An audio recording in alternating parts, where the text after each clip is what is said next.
I'm gonna die. I'm gonna die historic on the Fury Road.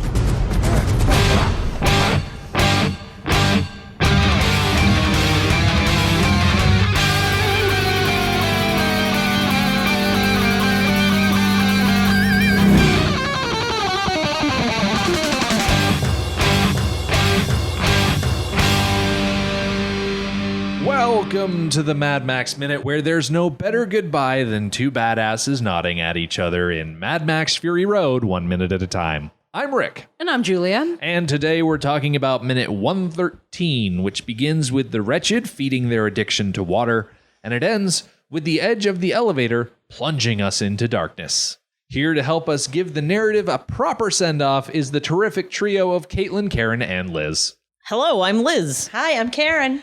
Howdy, this is Caitlin. Oh. Yeah, sorry. Are you, though? No, not don't really. apologize. Yeah, no, not really. Howdy. But you are rootin' and tootin'. It's true. That's why you're over there on the couch. Scooting. And Well, the from rest New of us. Hampshire. Hey!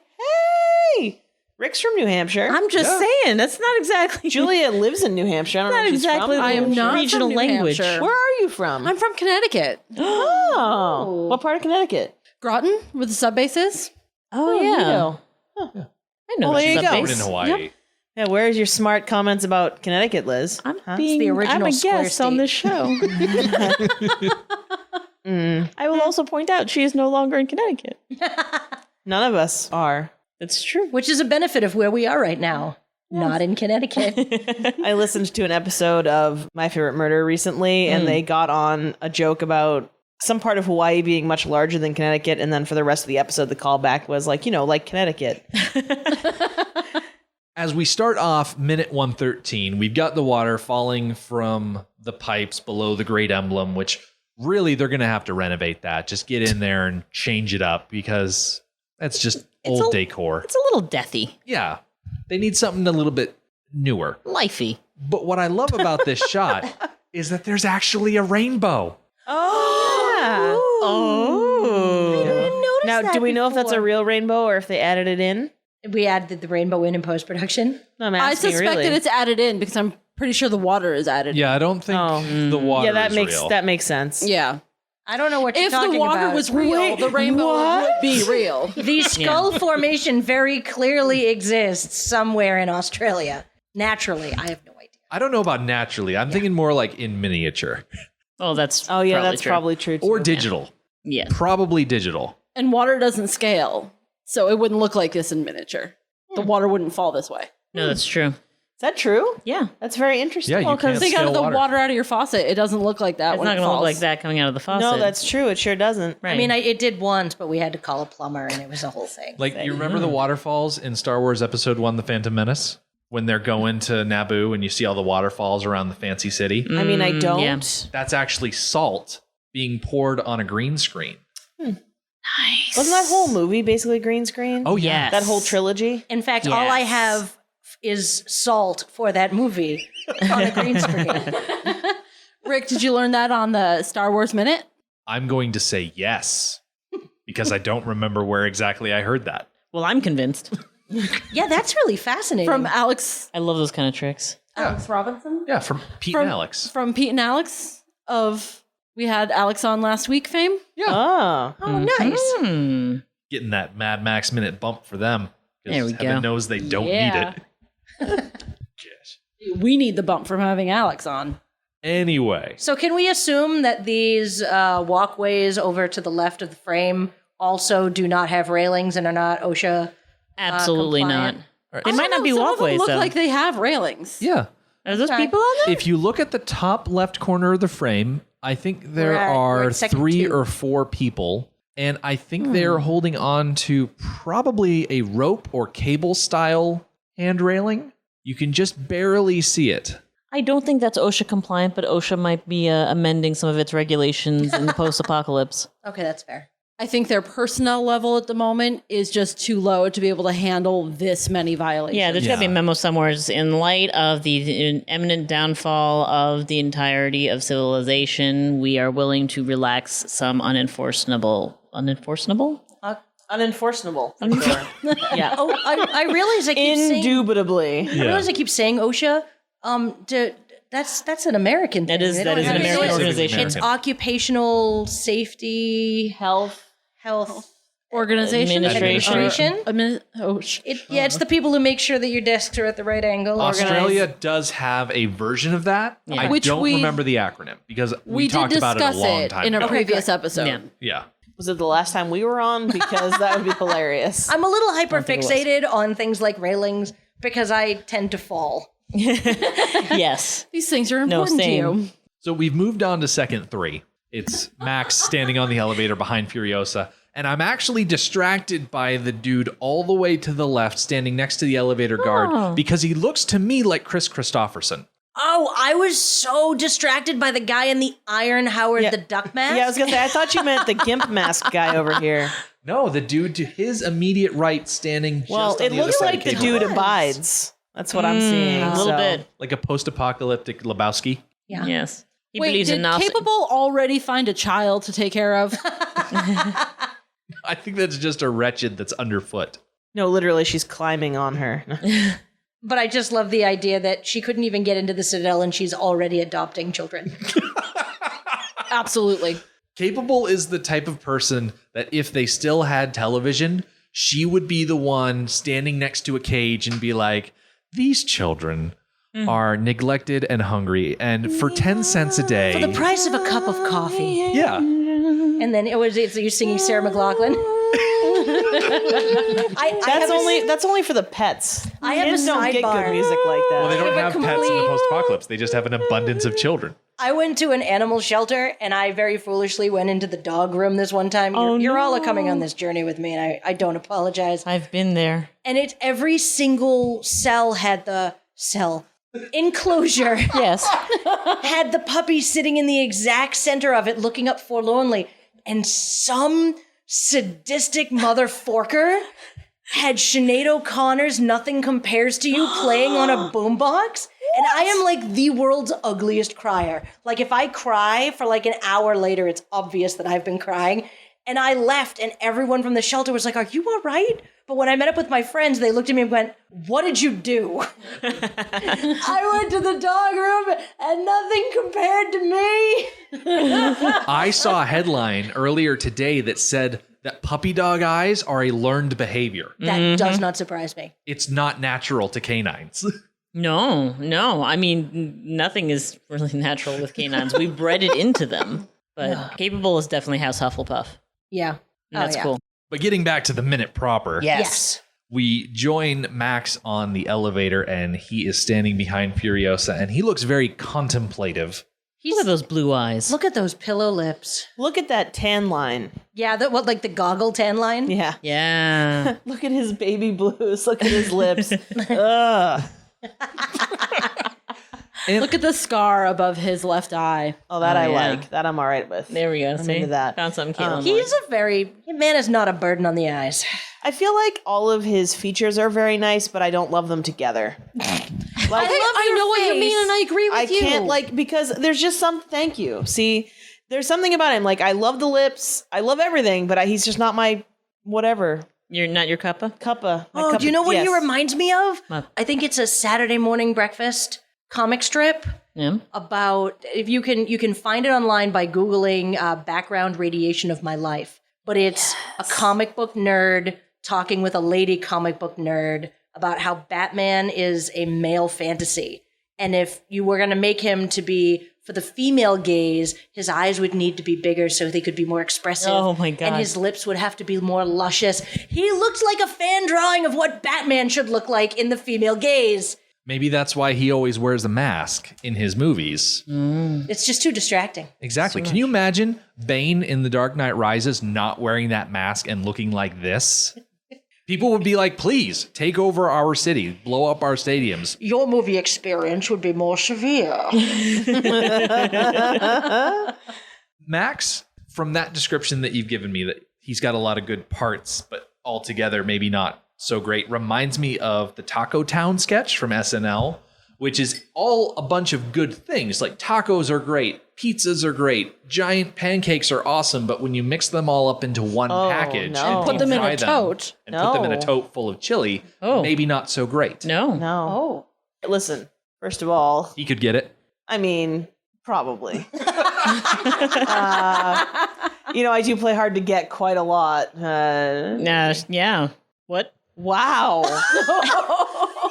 The truth comes out.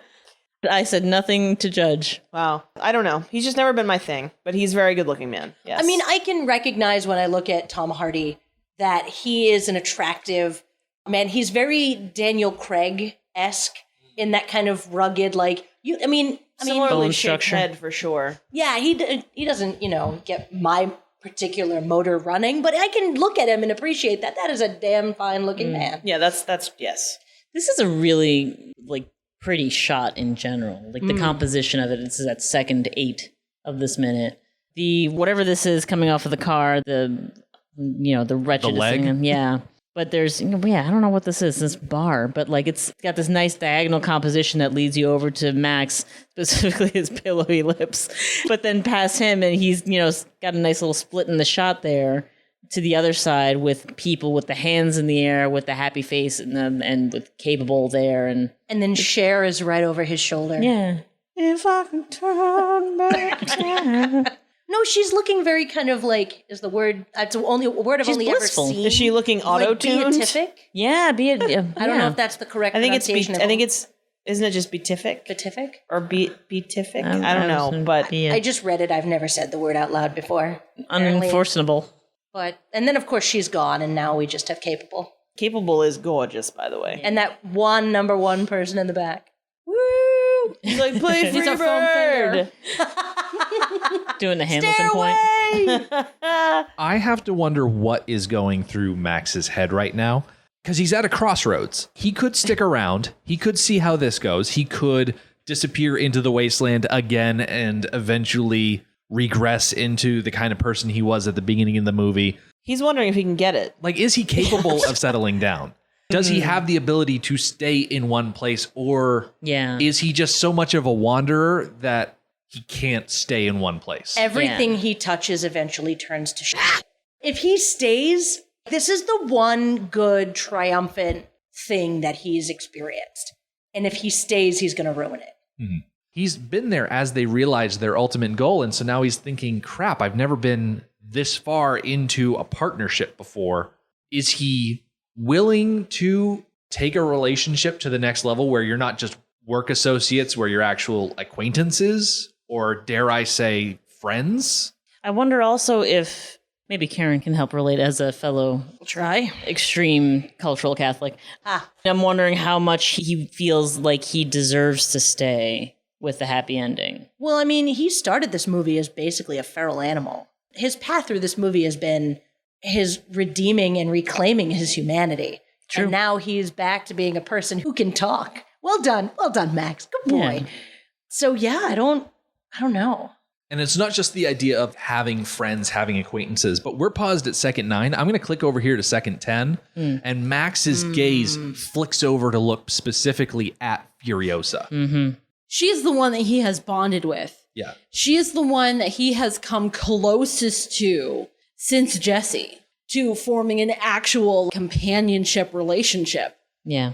Do you think that Max has in his pocket one of those little necklace things that you break in half and one says best fry and then the other, or B fry and then the other one said ST end? Est end, yeah. He's just looking for someone to give the other half of that. Rick, you don't thing actually too. have to break the necklace. They come No, that they way. come broken. No, not always. Not always. I had not I always. had one in junior high. I gave it to my best friend, and you had to snap back that. in, Well, admittedly, it was made out of obsidian, so yeah, there were score marks. Oh, I see. This was back when you had to flint nap it yourself. it was the I second century AD, I think. Like- is Yeah. roughly Y'all when are she lucky. had I it. love you. Is all I'm C. saying. Breaking it with the friend is what makes you best friends. Yeah.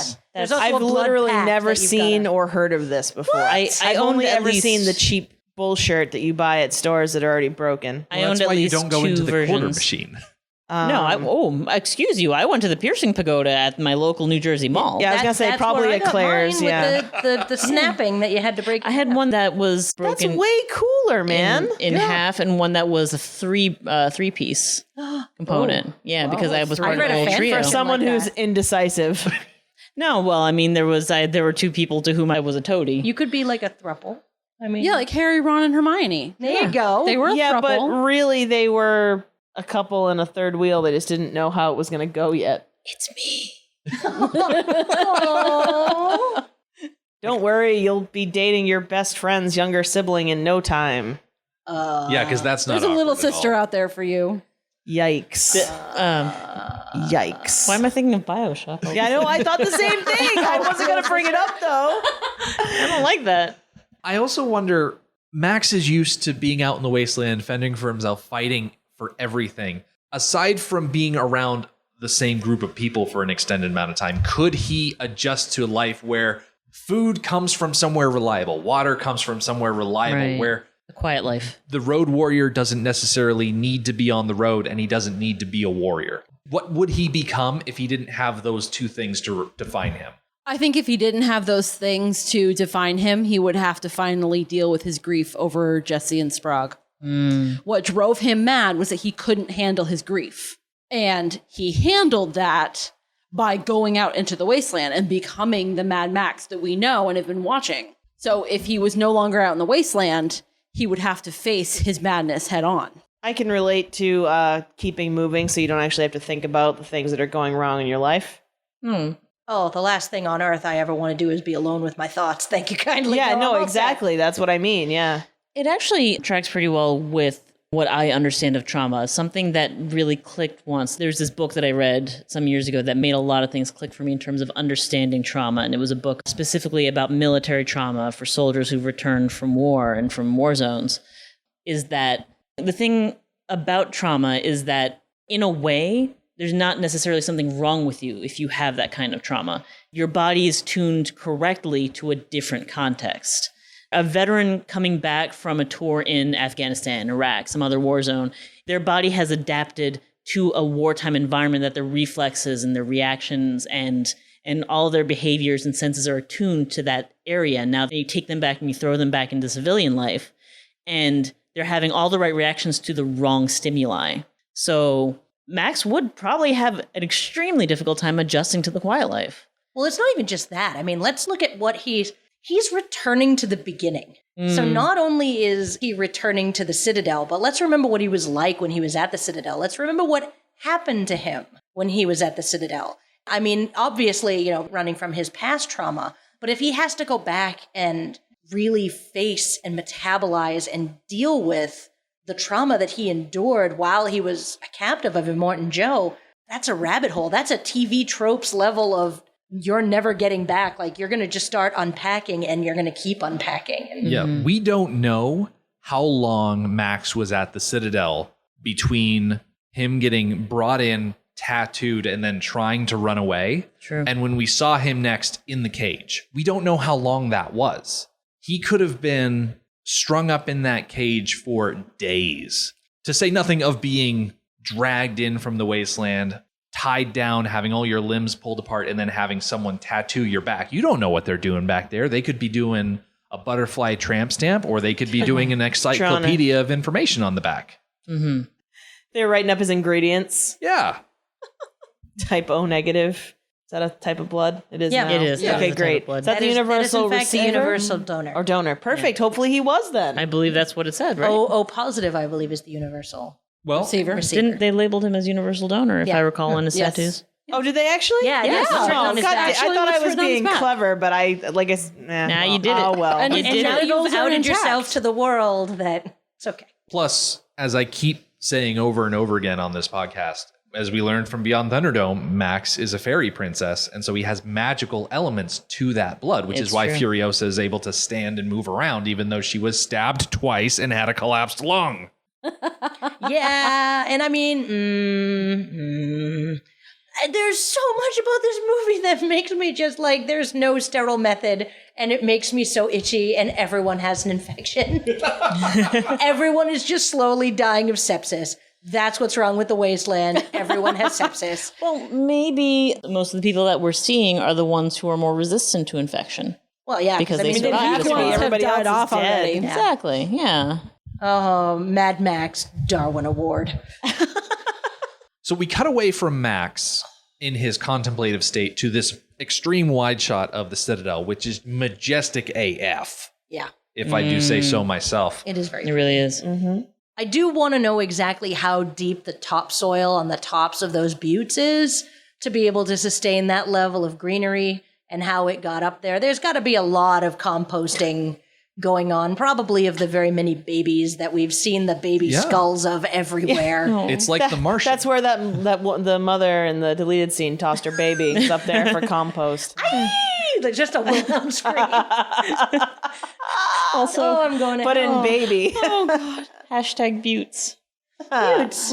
Is it actually pronounced buttes? Yeah, I Yes. thought it was Oh, okay. It is. not butts.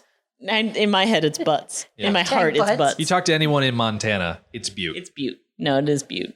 Is it time to talk about the water? Can we talk about the water now? Let's talk about the water. So we are back to talking about the water. And Thank I just you. want to point out, first and foremost, there is one guy center frame right at second 17. Yeah. Oh, yeah. Is arms outstretched, legs wide. He is so happy right now. Yeah, that's like the Jeremy Pearl Jam pose right there. So the problem with the water and how the milking mothers have just opened up the taps. Is it a problem? One, I think we talked about it on Monday. These people are starving. They are dying. This much water is only going to make them sick. They're gonna throw up. They need to take it easy. They need to ingest slowly and carefully. But of course, there's nobody around to actually help them be healthy. So that's never going to happen. There's bound to be one nerd in the back of the group that's like, guys, we need to slow down with the Sip water. the water. Pace Just yourself. pace Okay. yourself, guys. All right. Well, but on the other hand, they don't have any other vessels aside from what they brought with them, which is their usual Well, capacity. it's not going to matter.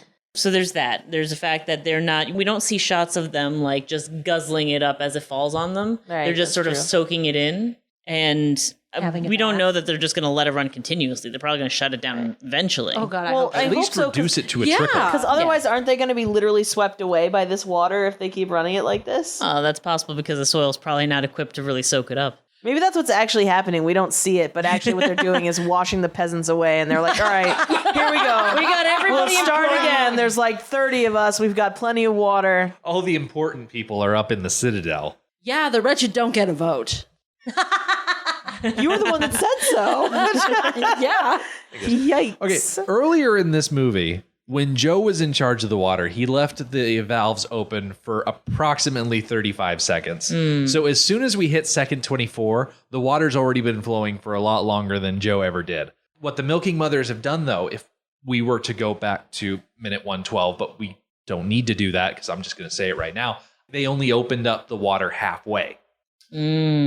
Okay, that's smart because there's just no point to opening it up all the way. That's poor water management. Right, because they can still only catch as much as they can catch. in that yeah, amount and the of rest time. is going to soak into the ground or just create flash floods Yeah. that are going to hurt the people. You don't want flash floods because, as we know from the shot where the Giga Horse is returning to the Citadel, there are people that dig out little holes and they live under the ground, like a foot and a half underground. Let's be Yeah. real here. But still, if you're in your hole just hanging out and then suddenly a bunch of water flows in, hey, on the one hand, yay, water. But on the other hand, oh no, water. the only people in the whole damn desert that are going to drown. It's like Meerkat Manor.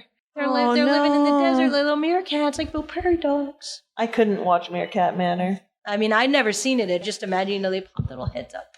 They're super cute. They're so cute with their wretchedness. But any animal show like that, they're not all making it. I can't do it. No.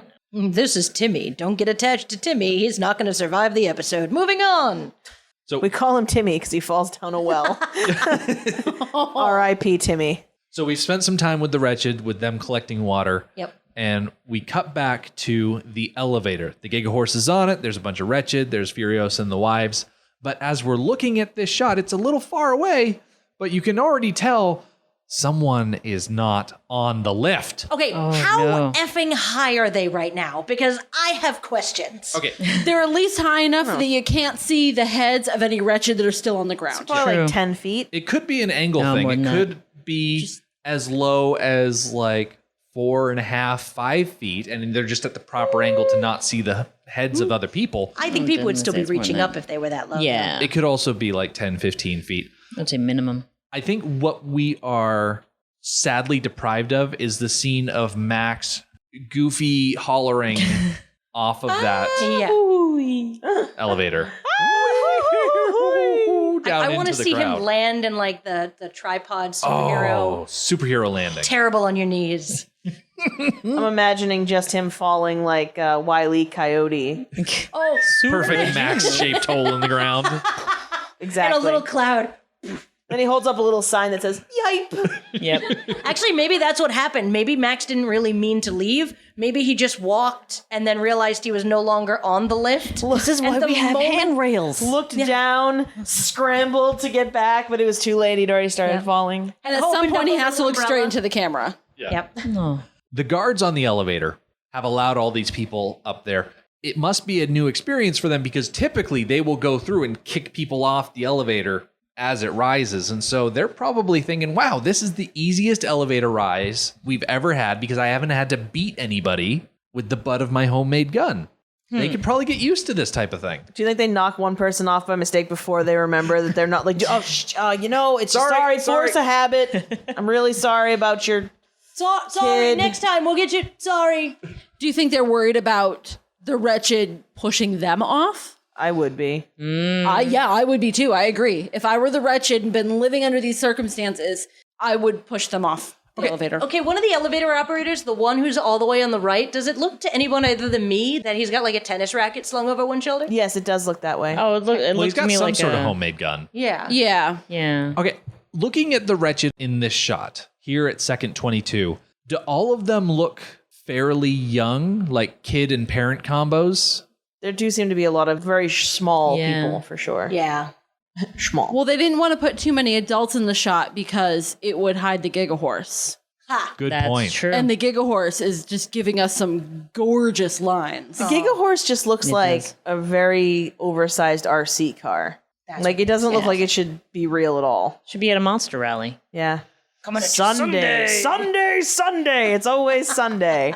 Can pay for the whole seat, but only use the edge. I used to wait tables on Sunday nights and On get a lot Sunday, of Sunday. Yeah, we would get some folks from the racetrack crowd. They'd be like, get me some pancakes. yes. Nice. And sometimes grits, and I'm like, why are you asking for grits from a pancake chain in New Jersey? And they would It's just not going to like- be good. They would just smash their coffee mug on the ground and be like, I said, get grits. You've been to Jersey, I see. Yeah, I have. And then they wouldn't tip you, if I recall correctly. They would tip me very little. Wow. Dag is gigantic. Yeah, and also like, Absolutely holy statuesque. cow, those clavicles.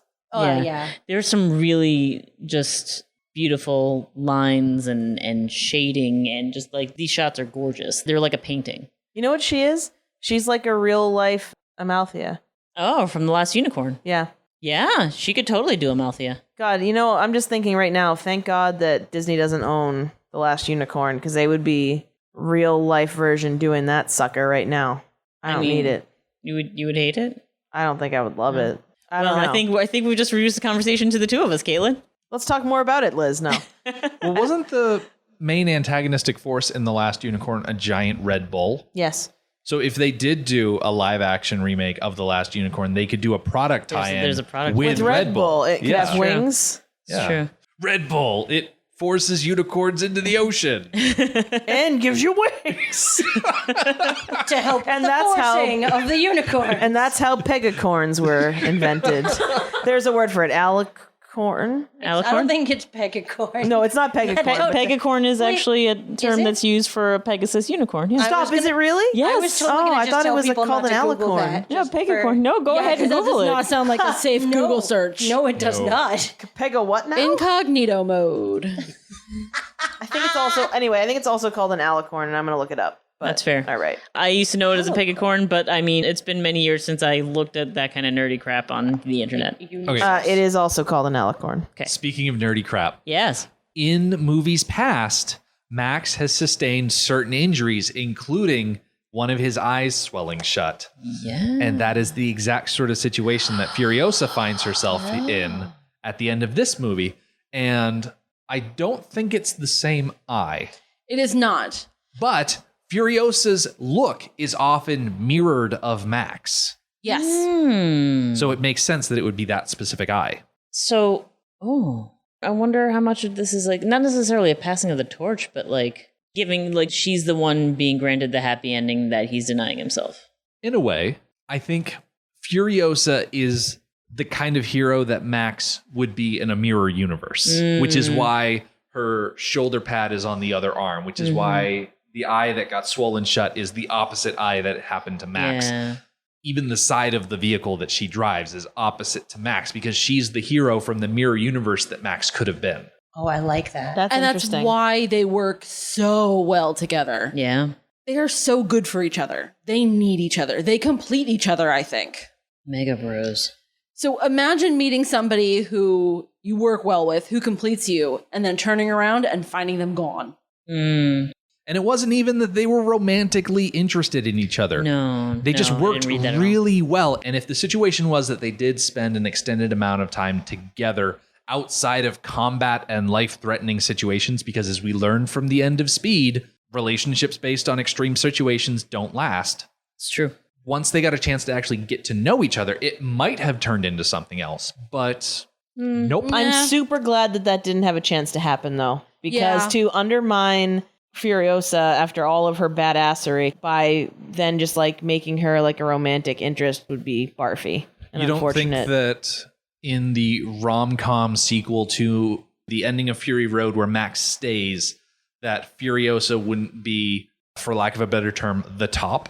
I mean, she might be, but then you get into like the comparison of like strong women being masculine and like sort of, Liz, we had a conversation recently about non-binary and what does that mean and what does it mean to be a woman and what is feminine, and I just feel like if you did that you would force it into she wears the pants in our relationship. Well, it's not the dynamic, it's the problem. The problem is the overuse of that particular trope in certain movies. So if we lived in a place where maybe our media was a little more inclusive and we didn't have to rely on the idea of woman as romantic interest, and then, that would be a great ending. But unfortunately, we live in this one. And I do think, and this makes me feel terrible to say it, but I do kind of think Furiosa with a romantic entanglement does, I can't even think of a reduces her. word.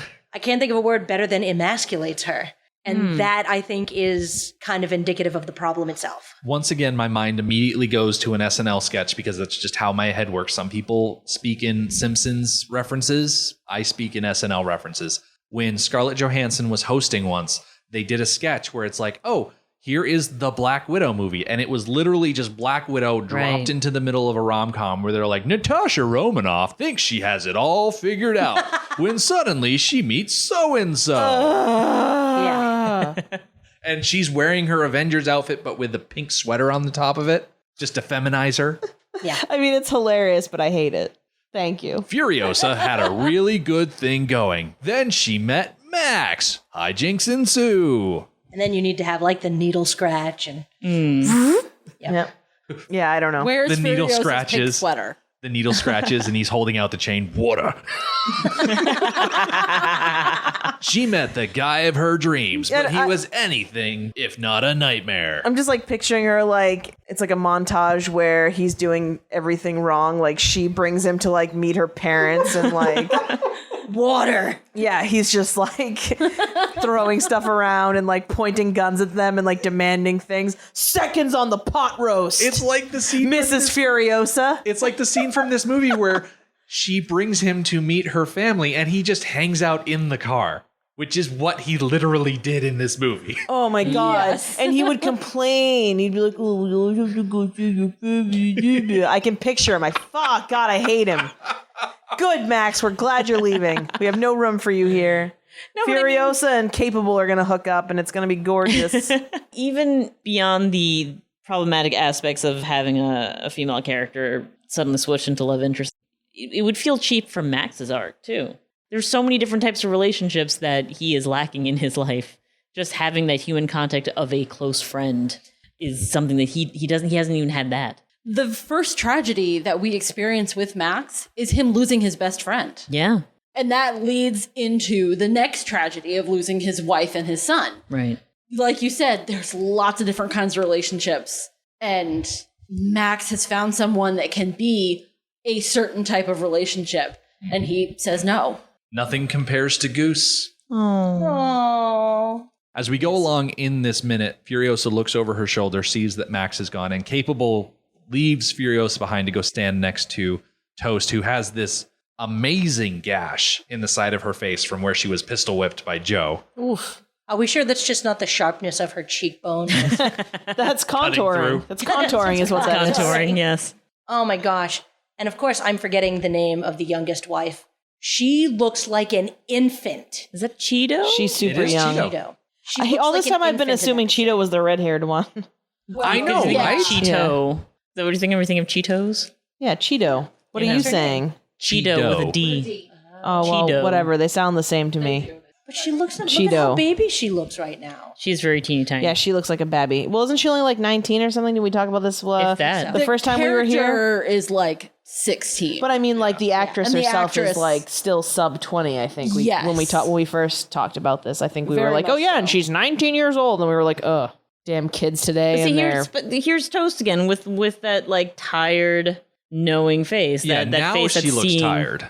Now she's like, oi, what a day. What do we have ahead of us? But she's also higher up. Like we can assume at this point Yeah. that lift is high enough above the throngs underneath Yeah. that if she was trying to take on like this imperious stance, Yeah. that now she's out of line of sight. Plus the water's flowing. No one's paying attention to her, so maybe that's why we're getting this look out of Toast where she's just showing her true exhaustion. I feel like there's a little relief in there too. Yeah. And I feel like that moment of getting onto the lift to begin with was the final hurdle. And now they're on their way up. Like this is sort of like the it's going to be okay moment. Like we're actually doing this. Okay, so we're still paused at second 29, and I just want to point out over here on the far left of the frame, behind the woman that we named Cher, Yeah. I think we've got post-apocalyptic Carrot Top here. Yeah, no, that is amazing. Oh, for sure. It was an Which means amazing. they're not going to want for prop comedy. Look at that hair. Well, that's Look at the that gentleman face. with the teeth, isn't it? And No. No, that's nose? a different person. No, that's a different person. no, but that Teeth guy is guy. there too. Oh, He's yeah, back he at is second also 28. Okay. He looks. You know what he looks like in this shot at second 28? Remember in Captain Planet, there was that guy who was like part rat. He was a bad guy. I feel like he's got that rat guy look right now. I don't have anything to follow up with that. I got nothing. Who need, you don't. It's all good. Don't worry about it. My God, her neck is long. Woman is part giraffe. She's Yep. so pretty. Part 'Cause giraffe, We are, part of course, talking about goddess. Charlize Yeah. Theron. We cut into a close-up of Furiosa. She's turned around looking for Max, and we find her looking out over the edge of the elevator, and she spies Max picking his way through the crowd of the wretched as they're continuously pressing forward. He is the one guy that's going the opposite direction of everybody. Those wretched do not look happy. They're like, what the? Why don't we get to go? I don't think they're unhappy. I think they're just I don't think they're happy. their faces are like that. They're not used to Their smiling. faces are like that. They have You know, retching. wow. When you've lived a hard Resting. life. I know. They're all, the ripe old age of 18, 19 years old. Yeah, it's a hard knock life for them. For us. Yeah. They've No, also lived traumatic existences. No, I know. I just love how much acting we're getting out of Charlize Theron with the one eye. I mean, there's a lot of quiet, subtle expressions I'm in general, but yeah, I'm you're not right. even being like facetious. I mean, Yeah. legit facts. That's like a master class in eye acting. See, it's a really good thing they didn't get together because she also has some pretty pillowy lips. So I feel like if they had a baby, just be all lip. Would it be just like Steven Tyler? Yeah. It would just be Steven Tyler. Thank you, Karen. I love it. You're welcome. I love it. Thank you. I'll be here the rest of the podcast. They'd be using that lift a lot of in an elevator. Oh. third floor. That was a terrible joke. Jeez, The milking jeez, cartons. Liz, how hard is it not to sexualize children? God. No, I wasn't talking about that. What? I don't know. I don't know. We should probably focus off of that. Yes, let's please As do. soon as possible. And on to the silent conversation that is happening between Max and Furiosa. They Yeah. lock eyes. She's up on the elevator. He's down in the crowd. And as they're looking at each other, Max gives her one of those, yeah, Little nods. you got this nod. And she returns the nod. And I love it when two badasses look at each other across a distance and just give a nod. It's that internet meme of 2 10s, we can talk about this. I'm an 11 Poe, but go on. Yeah. Like, It's very bro. Yeah, but it's saying a lot in the nods. Like, yeah. Well, like I said, he's pulling an Irish goodbye. He doesn't want to go person by person by person and be like, oh, I'm going to miss you, Scarecrow. And yeah, you most of all, Furiosa. But I love that the nod is not just a you'll be okay, but it's an I'm okay too. yeah, This part of the movie makes me sad. yeah. I want Max to stay. I want him to find family. Yeah. I want him to find a home. I want him to relax. I want him to deal with his mental health issues Change his Yeah. name to Relax in a healthy Max. way Yeah. and be able to live out the rest of his life with some peace. Yeah. And if this movie had been made back in 1999, 2000, the first time they tried to do it with Mel Gibson on board, that is exactly how this movie would have ended. With Max realizing, wow, I'm getting too old for this shit. I need to stay in one place for a while. But yeah, that original story would have had Max realizing that he doesn't have to run anymore, that he's finally found people that would be willing to accept him, that aren't just going to leave him behind to the mercy of a warlord lady or use him as a decoy and just keep going on without him. Now, granted, he chose to stay behind after he returned the feral child to the people in the compound, and he chose to abandon the plane to stop Auntie. But still, he was right there with Furiosa. She would have said, hey, let's ride this thing all the way up and see where it goes. We'll fix cars together for the rest of our days. Exactly. Do you think that this is the cynical cash grab question? Like, do you think they had him not stay because they were like, oh yeah, we got our new Max, we could make like 10 more movies? I think that's exactly why he didn't Then stay. where's my next movie? See, The I don't Sons think of it's Bees? cynical. Well, I guess it is cynical. My cynical take on the ending is it's the original end of the movie AI. It's the crushing fairy tale. It's the not everyone gets their happy ending. Like, I like the cynical nature of, Max going off in a Shane-esque sunset to wreak havoc on another unsuspecting group of wasteland people. Yeah, because that's who Max is. He's the wandering cowboy. There's something heartbreaking, but in a satisfying way about the end of this movie, that it feels like another tragedy in his line of tragedies. But that's Max. He handles it. He moves on. He doesn't handle it properly, but he just keeps going. Yeah, and it's not even that big of a tragedy. Yes, they lost Angharad. Very sad. Everyone was really broken up about this. But after the string of losses that we assumed he had gone through at the beginning of this movie, this is definitely a win. This was indeed, as Nux said, a lovely day. It was a hard day, but it ended pretty well for Furiosa and the other wives, the people that Max had, I guess, chosen to be in charge of, because he can't help himself but find a group of people and decide to help them. He doesn't want to, but he does it anyway. Those who fell along the way, those who died, did not die in vain in this case. Exactly. Well, I mean, the idea of classical tragedy is right. It's the systematic breaking down of a once noble character. And I don't know that you can really consider Fury Road to be a tragedy, because it almost feels like this is Max on an upswing, right? Like, he had hit the bottom and now he was kind of working his way. At least, he's aware that he hit the bottom. He can only go up from here. Yeah. He's without a car, without weapons, without basic provisions, wandering away from a situation where he could have all of those. He doesn't even take a car as payment at the end. He's just walking away. Well, we don't know. So He there's a Didn't lot even of give unknowns. Capable a chance to pack a lunch for him. Exactly. No PB&J with the crust cut off. Just wipe the dirt and the blood off his face. Yeah. And so this minute ends with Furiosa flanked by the wives, and there are some wretched there too. But they're on the elevator, and it is slowly rising. And as the edge of the elevator passes over the camera, it fades to black. And as if it was built this way, minute 113 ends perfectly on a black screen at the end of the movie. And I love it so much that the minute ends perfectly. Yeah, that was pretty sweet. Perfectly. I got nothing. You just seem so exuberant. I didn't want to. Yeah, That's actually how this episode ends. Like, that's it. Perfectly. It's And that's great. the end. It's We'll end over. it in the middle of a sentence, just like The Sopranos. Oh, But here at the end of the minute, I want to thank all of you for joining us for these last 2 minutes of the movie. Is there anything you want to plug? Anything you got going on? I'm on Twitter sometimes. I'm at Hollywood Fat Cat. Oh, you can find me on Twitter all of the time. Hopefully, by the time you hear this, my fascination with my new favorite Twitter, which is, of course, I don't remember the name of it, but they find Wikipedia entries with titles that scan to the Ninja Turtle 80s Oh my original God. soundtrack. And in a sea of utter disgust that the universe has become, there is a ray of sunshine where it will say, like, San Diego Peace Pagoda. And it just makes me unspeakably happy. So go and find that. But you can definitely find me if you follow me. I'm older than Latvia on Twitter. I'll be retweeting those probably until the end of all things, because it's the best thing ever. That's awesome. In December, will probably still be at least 4 to 5 years left of our 7+ year mission over at A Star to Steer Her By. We'll be somewhere in Deep Space Nine.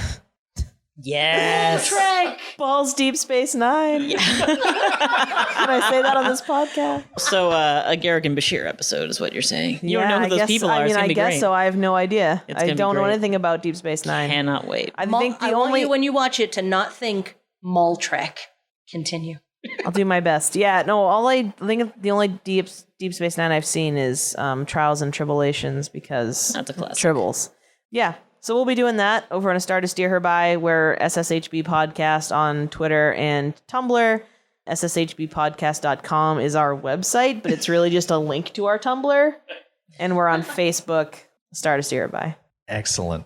As for us, we will be coming back on Friday. There is more to talk about, even if the story has concluded. So, with that said, with the story of Mad Max Fury Road concluded, we get one last word from the first history man, and the stationary credits begin. The Mad Max Minute podcast is a fan project by Rick and Julia Ingham. The Mad Max franchise was created by George Miller and Byron Kennedy, is presented by Kennedy Miller Mitchell Productions, and distributed by Warner Brothers. Mad Max Minute is produced and edited by Rick Ingham. Our opening music is Verdi's Dies Irae by Daniel Bautista of danielbautista.com. Our home on the internet is madmaxminute.com. You can follow us on Twitter at madmaxminute, like us on Facebook by searching for Mad Max Minute, and join our Facebook listener group, Mad Max Minute Beyond Microphone. If you'd like to support the podcast, visit madmaxminute.com, where you can see what's in our TeePublic store, join our Patreon, or even donate to the show to help us keep the tanks full. Thank you for joining us for minute 113 of Fury Road. We'll see you next time.